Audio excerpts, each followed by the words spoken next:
दिल्ली में हर साल यमुना को साफ करने की बात की जाती है, लेकिन धरातल पर सच्चाई कुछ और ही है। छठ महापर्व से पहले एक बार फिर से यमुना में प्रदूषण के चलते झाग दिखने लगी हैं। हजारों दावों के बाद भी यमुना नदी की स्थिति में कोई सुधार नहीं देखा जा रहा है। ग्राउंड जीरो से हमारे सहयोगी आदित्य कुमार की एक खास रिपोर्ट देखिए।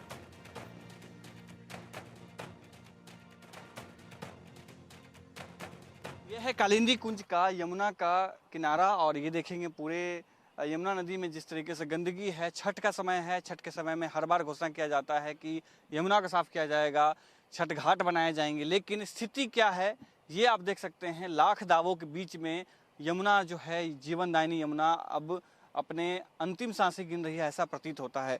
हमारे साथ लोग हैं स्थानीय। किस तरीके की अभी साफ सफाई जब आप लोग कर रहे हैं तो क्या क्या आप लोग को मिल रहा है? यहाँ पे गंदगी इतनी ज़्यादा है, कैसे देख रहे हैं इसको? नौशाद जी, गंदगी का आलम तो ये है, जैसे भी कोई त्यौहार आता है तो यहाँ पे गंदगी की भरमार हो जाती है। गंदगी नदी के पास किनारे पे ही नहीं, नदी के ऊपर जो ब्रिज है उसके ऊपर भी आपको भरमार मिलेगी। जहाँ पे अभी 2-3 दिन पहले ही नवरात्र खत्म हुए हैं और तो जो नवरात्रों का जो भी लोगों ने कचरा है ऊपर से पुल से डायरेक्टली नीचे फेंका है, जिससे कि नदी का ये जो आप किनारा देख रहे हैं वो सारा इस तरह से आपको भरा हुआ मिलेगा।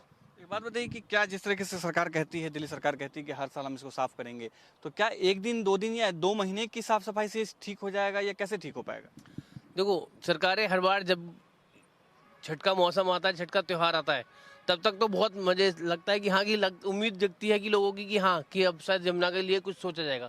जैसे ये छठ त्यौहार बीतता है उसके बाद चाहे वो दिल्ली सरकार हो चाहे अन्य कोई भी सरकार हो, उनकी तरफ बिल्कुल भी ध्यान नहीं रहता कि उन्हें क्या करना है। आप आलम ये देख सकते हैं, दिल्ली की जो एकमात्र यमुना नदी होने के बावजूद दिल्ली वासियों को गंगा के जल मतलब गंगा जल के ऊपर ही निर्भर रहना पड़ता है, क्योंकि इतने इसका जो ऑक्सीजन जो लेवल है वो कई जगह पर 1 mg से भी मिलीग्राम पर लीटर से भी कम है, जो कि नॉर्मल जो पीने योग्य या कृषि योग्य के लिए जो पानी का हमें जो पानी चाहिए होता है वो कम से कम 6 मिलीग्राम पर लीटर से ऊपर चाहिए होता है। उसकी स्थिति जो अब ये देख रहे हैं ना, जो हर बार जो यही होता है कि अभी आप झाग देख रहे हैं कि किस तरह के जो रासायनिक जो घरों के अपशिष्ट और औद्योगिक पदार्थ है, बिना किसी भी उनके उचित निस्तारण के बाद उसको डायरेक्टली यहाँ डाल दिया जाता है। पूरे दिल्ली में लगभग हजारों ऐसे यमुना नदी के किनारे, खासतौर से हजारों उद्योग हैं, हजारों लोग ऐसे रह रहे हैं जो यमुना नदी के किनारे रह रहे हैं। क्या कभी उन लोगों से बातचीत होती है तो क्या किस तरीके इसको कंट्रोल करने के क्या लोग, स्थानीय लोग किस तरीके से प्रयास कर रहे हैं? स्थानीय लोग तो ऑलरेडी बहुत परेशान हैं, क्योंकि नाले जो है, इंडस्ट्रियल वेस्ट है, वो डायरेक्ट ही यमुना नदी में मिलाया जा रहा है। और जो स्थानीय निवासी हैं आसपास, वो मजबूर है इस पानी से सिंचाई करने के लिए।